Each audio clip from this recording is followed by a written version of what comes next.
after playing a couple more games, the Autumn of Glory and then the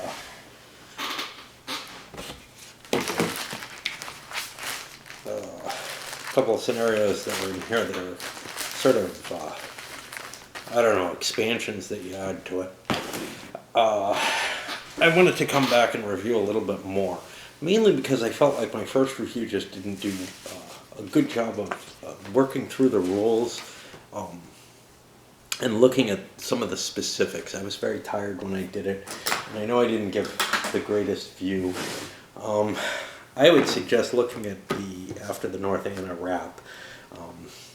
That actually covers a lot of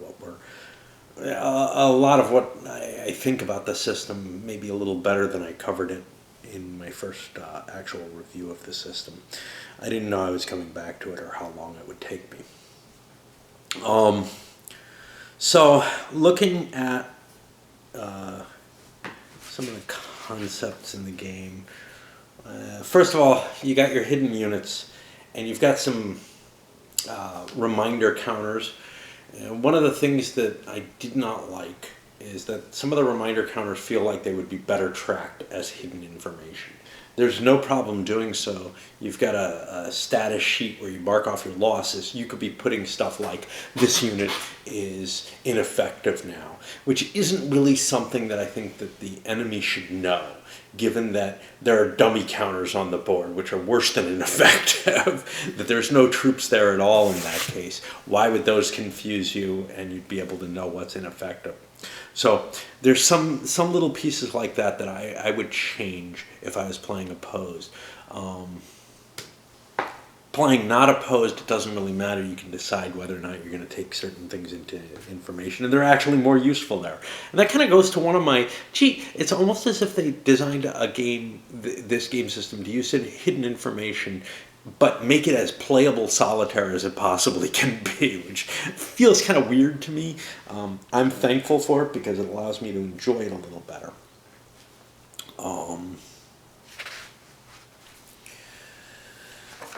So, the first edition of the rules has this concept of controlling an area. You're able to move into the area in general, and you fight. If you you don't have to fight. If you declare an attack, that frees your unit up to move. That's a workable situation, which captures a lot of the concept of being pinned down. By having the opponent move into your area, they pin you down. You can't leave that area until you've launched an attack, which means you have to kind of do something. The combat may not actually involve any real losses or anything. If you choose to go with a diversionary attack, you might end up not doing much at all. But what it means, and not risking much at all. But then it allows you to leave the area. That works pretty well, with one caveat, which is that in the original first edition of the game and in the second edition without optional rules, you can just declare an attack and then push through the enemy position, and they can't stop you. So there's an optional rule that shows up in the second edition, which allows you to which prevents the enemy from moving through you. There's generally a goal to the game, which is usually the enemy supply source, so the rule is written in such a way that if you're moving closer to the enemy supply source, you can't do that just because you attacked. You have to, in addition, knock them down below a certain strength, and there's a certain amount of strength for each area in the game by the terrain type, which indicates whether or not you can push through them and brush them aside with a combat, maneuver around them, whatever you want to say. If they have a sufficient strength, though, you can't do that just by attacking. And so you have to actually break the enemy. And I think that's absolutely vital. I don't think any of the games really work properly with that.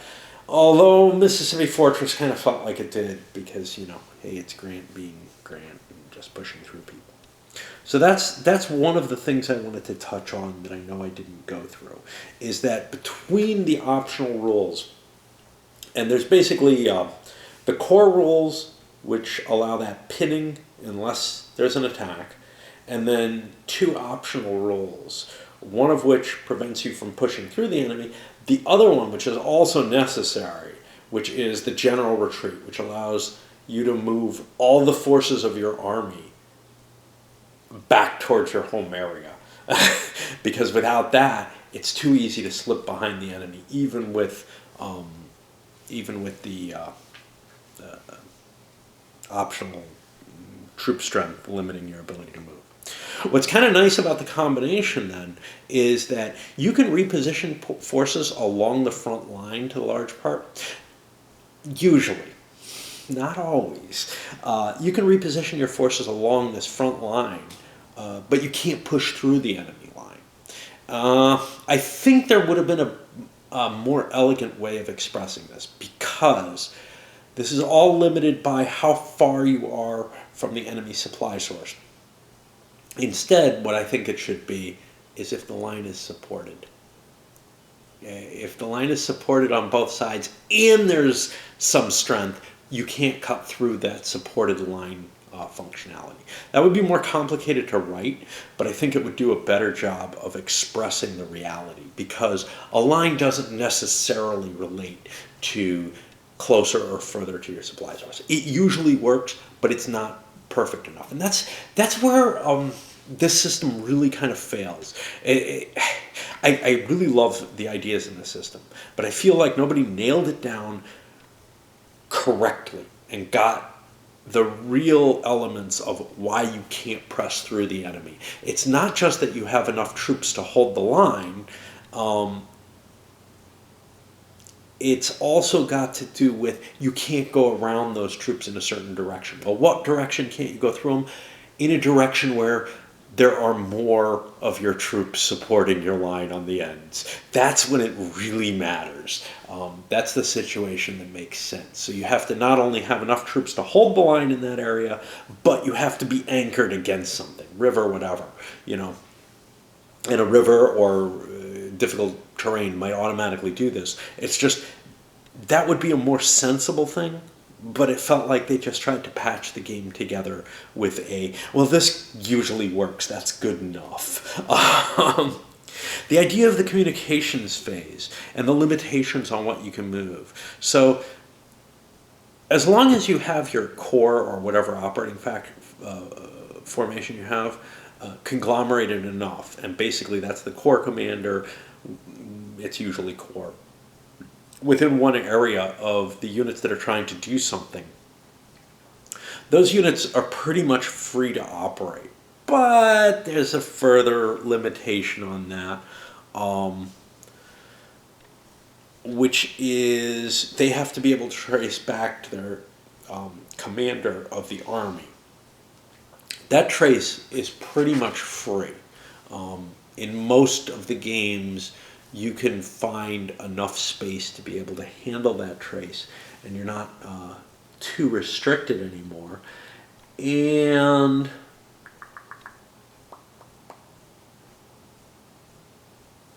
those prevent you, if you can't trace back to your overall commander for the army, you're not able to do the most aggressive choices on attack or defense. Defense you can stand, which is fine. You can almost always do that. For offense, you can attack.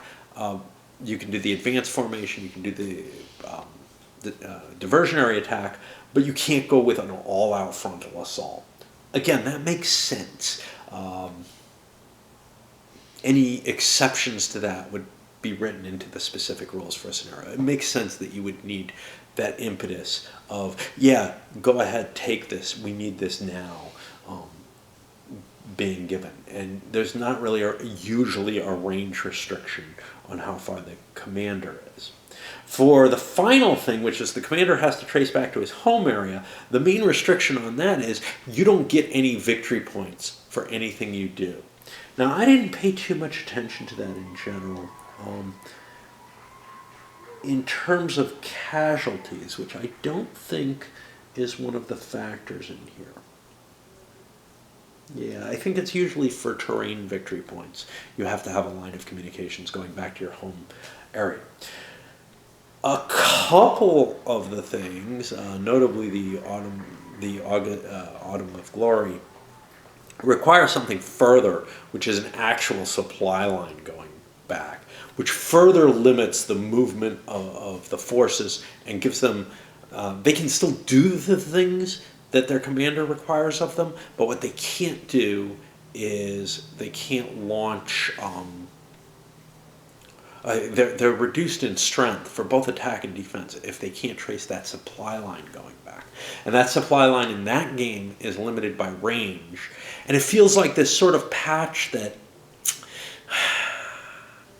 why is supply not an issue in the other games? Why does it not impact things? Why don't you have to stay within a certain range of your home supply source? It certainly would cut your maneuverability a significant amount, but it feels like there should be some kind of more general rule. Now, in Autumn of Glory, that more general rule is hinted at. It has to do with pack track donkeys and supply trains and stuff like that the army traditionally had with it.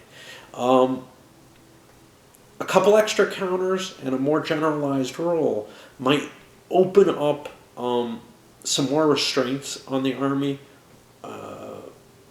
without making them too burdensome.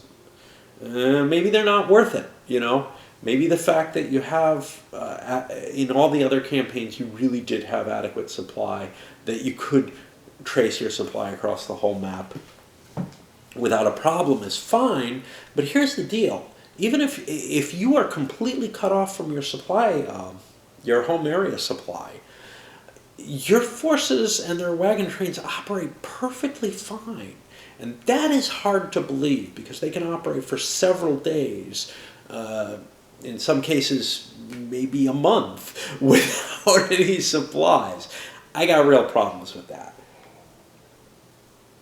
I feel like that would be easy to fix and to make a more general rule for, and I feel like that's one place where the system as a whole kind of fails. Even though it might not matter in most of the games, it's something that I would consider patching into there. Trying to think what else. So you have the straggler idea. You try to press your troops too hard, they run from combat, and they end up straggling. And that's a nice thing to have in an operational game. I'm used to it in the tactical level games. It really is the thing that limits your movement, and should be. So you're allowed to force march, but you're going to lose, some of your troops when you do that. But it's only a temporary loss, and they come back. I don't know if great campaigns of the American Civil War had a straggling rule. I don't remember much about it at all, so I'm not gonna speak to that. But I think that's an important factor in this system.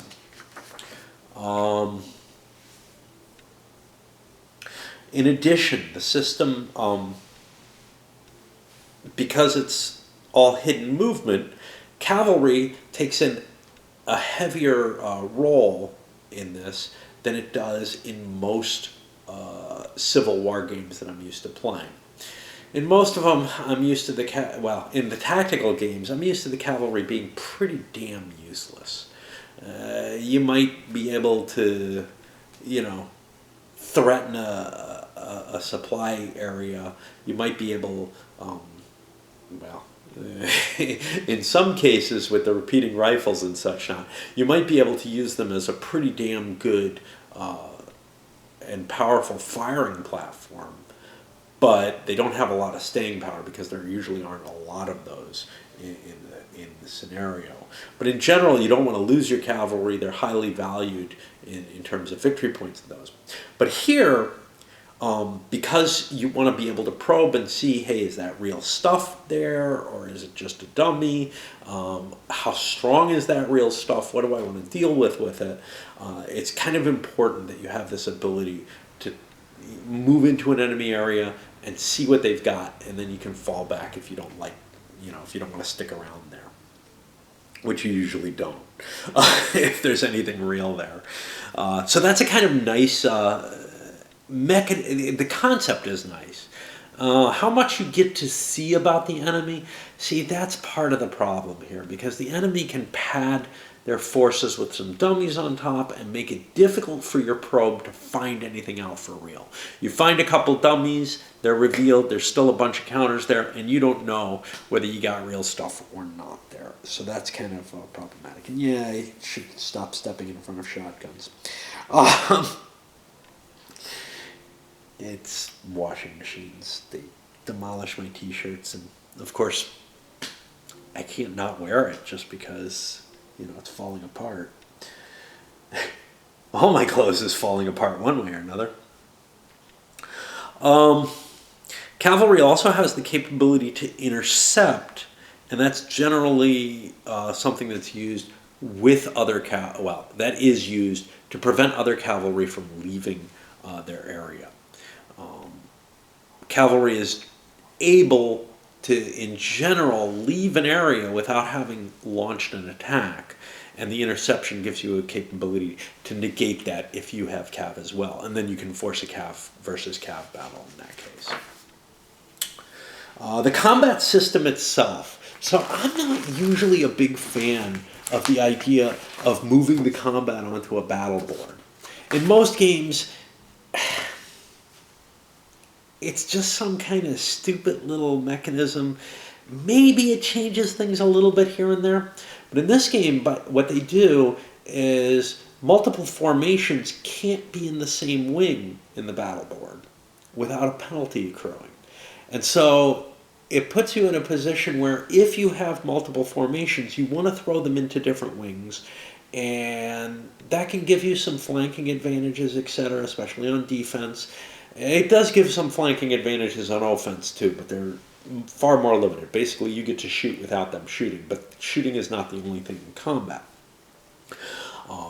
There's also just an odds-based loss value that comes up in combat as well. So it's not necessarily an advantage to have more formations facing the enemy, unless those more formations don't degrade your odds values between the two. But if you have different commands or whatever in the same wing, there's a penalty to that. So grouping together a couple of different formation units into one wing gives you a strength point bonus, but that strength point bonus gets balanced off by the inability to cooperate as much in close quarters. That cooperation happens way too much, I think, in the tactical games. They're far too easy to meld together sometimes, where there might be difficulties because of command differences.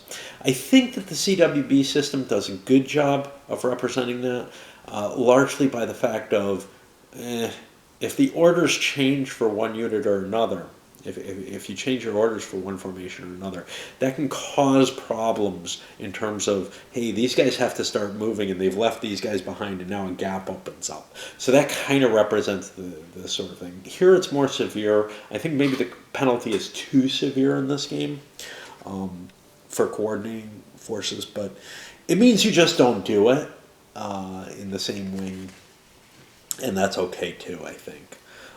You also have selection of orders, and the whole combat system is kind of this intriguing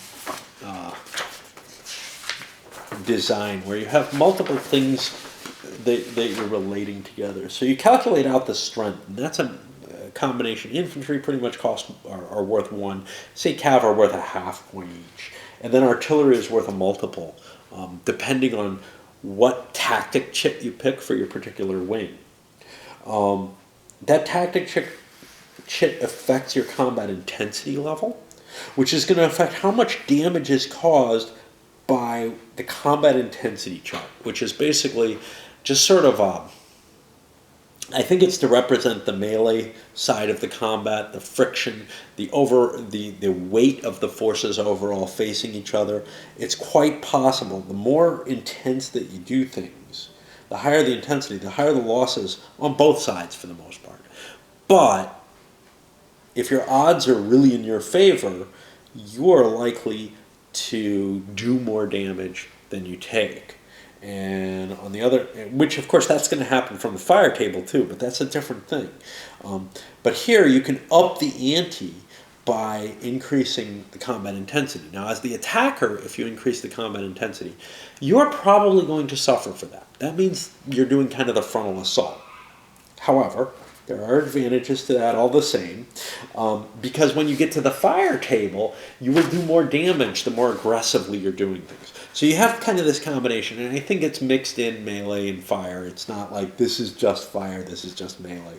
Because obviously if you're doing a diversionary attack against a standing enemy, you might find you still take casualties. That's not coming from you charging the enemy or them charging you. It's probably additional fire damage, being taken. The particular defensive alignments for combat are kind of interesting as well. So, and they take a while to get used to because it's just this list of things. You kind of have to internalize them to be able to understand what's going to happen. First of all, the terrain. Rough terrain doubles the defender, not their artillery. Attacking across a major river halves the attacker, and it causes them, and this is used in some other situations as well, to be, if they don't dislodge the enemy, they have to withdraw. But if they have better leadership, they're able to sit there. And that's kind of an interesting thing. If they have better leadership, then the wing that they're matched up in gets. So you might have like partial crossing and not entire.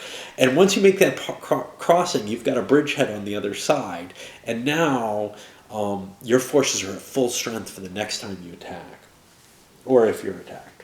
Unfortunately, if some of the wings didn't make it all the way over and aren't established, they fall back, which changes things.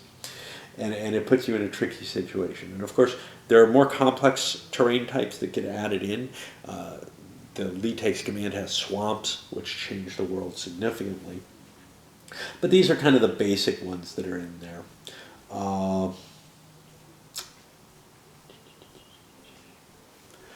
And then for the fire combat table, and there's a column shift for defensible terrain. There's also the concept of entrenchments, which was an optional in some of the scenarios, but not in some of the others. Entrenchments take a while to build, and after you're dug in, the defender is able to ignore one loss per round of combat. Normally there's 2 rounds of combat possible, but they don't have to both be fought. Sometimes the battles in this game last longer than they historically would. Basically, battles along an entrenched position or a defended position where you can't break through and you can't get through them. They're too weak. They're too strong for you to just march through them. But what you see is things like 6-day battles and stuff like that, which is a little iffy because some of the games have. So this is where the system really bothers me. Some of the games have 2-day turns, some of them have 1-day turns, and some of them have half-day turns. And they all use the same system, one which seems designed for 1-day turns, which is to say, the reason that 1 day makes sense is because you have an AM and a PM battle round in the turn. And there's a little bit of, you're allowed to do a little bit of maneuvering, pulling stuff up from the reserve in the battle or whatever for that second half of the battle round. But you're fixed in place. And then for the next day of battle, you're allowed to shift your forces. They often did shift around at night or at other times when there isn't a lot of combat going on. And so that all worked rather well, but it doesn't work as well when you start shifting to either the 2-day turns, in which case it's like, well, what is this, day 1, and I'm not allowed to shift my positions around, and then in day 2, after day 2, I'm able to shift my positions. What's that supposed to mean? And then in the AM, PM, it really didn't make sense. It felt like you had far too much flexibility to move your forces around. The game is designed for turns that are 1 day long, or the system is, and any tweaking with that disturbs things, and unfortunately many of the games have different values there. I think they should have tried to design the games to the system instead of trying to twist the system to fit a certain map size or whatever better. It would have been better to print a double-sized map or a half-sized map or whatever it took, to make the game work. It would have made more sense to me than trying to zoom the scale in and out without taking that into account with what's going on. And I felt like that's one of the problems with some of the designs here. The choice of the different combat orders, I've already kind of gone into that. It has two effects. One, it affects the impact of the combat intensity chart. But the more aggressive you're going, the more firepower you do in terms of damage to the enemy on the firepower chart. Whatever, again, I don't think that should be taken too severely there. For the defender, if they pick the withdraw order, they have to leave the space after that round of battle. So not only do they get shot at and probably more damage is done to them than they take, but they also have to withdraw, and then they take straggling for withdrawing. If they take the counterattack order, they're giving up their defensive advantages to a large part. Not entirely. They still get the defense... no, they don't get the defensive terrain advantage. I don't think. Let me look.